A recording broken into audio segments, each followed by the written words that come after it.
Hi, welcome to my kitchen. I am going to show you how to make fresh pasta today. When I go over the recipe, I forget to mention one thing. The 1-1-1 rule, which you will see very shortly. I forgot to mention that the humidity of the day does play a big part in how your pasta will turn out. So if you're experiencing it being too wet, add a little bit more flour, and if it's too dry, add a little bit more oil. Alright, let's get started. Okay, what I have here is 2 cups of white flour, 2 eggs, and 2 tablespoons of oil. Just regular cooking oil, canola oil of any variety is fine. What you just need to remember is the 1-1-1 rule. 1 cup, 1 egg, 1 tablespoon of oil. That's it. So what we're going to do now is we are going to puncture the eggs, and we're going to mix everything together, adding little bits of flour into the oil and egg mixture until it all comes together.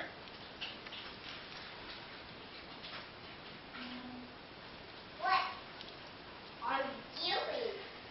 Just add a little bit every time. And once you are done mixing, you should have a sort of misshapen lump that looks like this. Any kind of flour that does not absorb into the mix, just shove it aside. Do not try and mix it in, or you will have a dough that is too dry and you will not be able to press it effectively, which is what we are going to go do now. Okay, as you see here, we have relocated to where I have my pasta press set up. I've got my block of dough and a knife, and I've got a chunk in my hand ready to go. So what you want to do is kind of work it in your hand till it becomes malleable.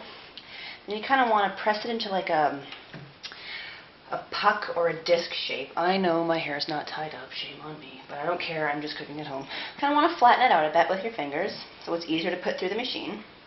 You want to have it set on the widest possible setting that you have available on your machine to start with. And what you are going to do is feed it through the machine so it needs to pass it together. The first couple of times will be really rough looking. You have to continually feed it through the machine, fold it over, feed it through the machine, fold it over, and continue to knead until the process is complete. Alright, once you got it all pressed through, it'll come out looking something like this. That's what you want. You just take it, fold it over, and run it through the press again. When you run it through this time, you put it through sideways. You want to keep changing the direction every time. And you're going to run it through again. This time it'll be a little easier because it's more flat. So it will pull through easier, but you still have to kind of help it along. Don't be afraid. It doesn't matter if it looks messy for the first couple of goes. So, same as last time, we're going to fold it and run it through sideways again. And every time you put it through, it'll get a little bit thinner and a little bit longer, and you just keep folding and putting it through. What you're doing is actually kneading the dough. When you've achieved a certain thickness, you can just start running it through on its own until you have something that looks like this, a smooth, sort of pasty piece of pasta. Set it aside and roll the rest of your dough until you have got it all looking like this. Okay, so I have finished rolling out and kneading all of my dough. What we're going to start doing now is thinning it out. So you need to take your machine and set it to the next smallest setting down and start rolling it.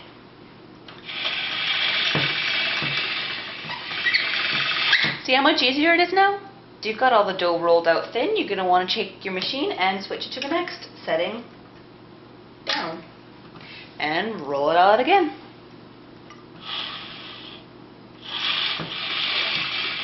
It gets a little bit thinner and a little bit longer every time.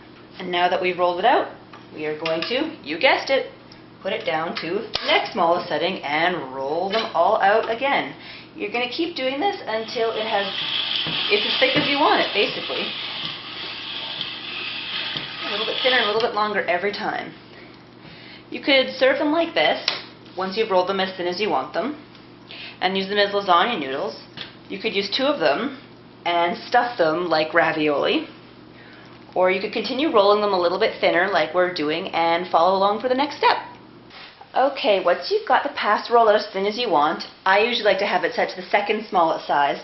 Cut them into slightly smaller pieces so it's easier to manage, and attach your cutting accessory. Sounds like a bracelet for emo kids or something.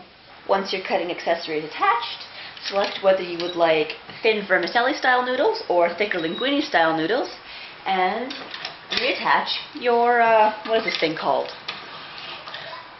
Handle? crank, handle, handle, crank, thingy, dealy, that thing. I likes me personally some thicker noodles, so I'm going to go with the linguine cut or the fettuccine or whatever the heck those big thick noodles are called. So you insert it in, turn, turn, turn, turn, and voila! Pasta! Alright guys, there you have it. A perfect pile of pasta every time. Pick her up, take her to a pot of rolling, boiling salted water, boil it off till it's cooked. About 5 or 6 minutes. Fresh pasta doesn't take nearly as long as dried pasta. Add your favorite sauce and you're ready to go. Alright guys, when it's done, you're done. Boil it off, add a little bit of butter to keep it from sticking together. Add on your favorite sauce and enjoy. See you next time.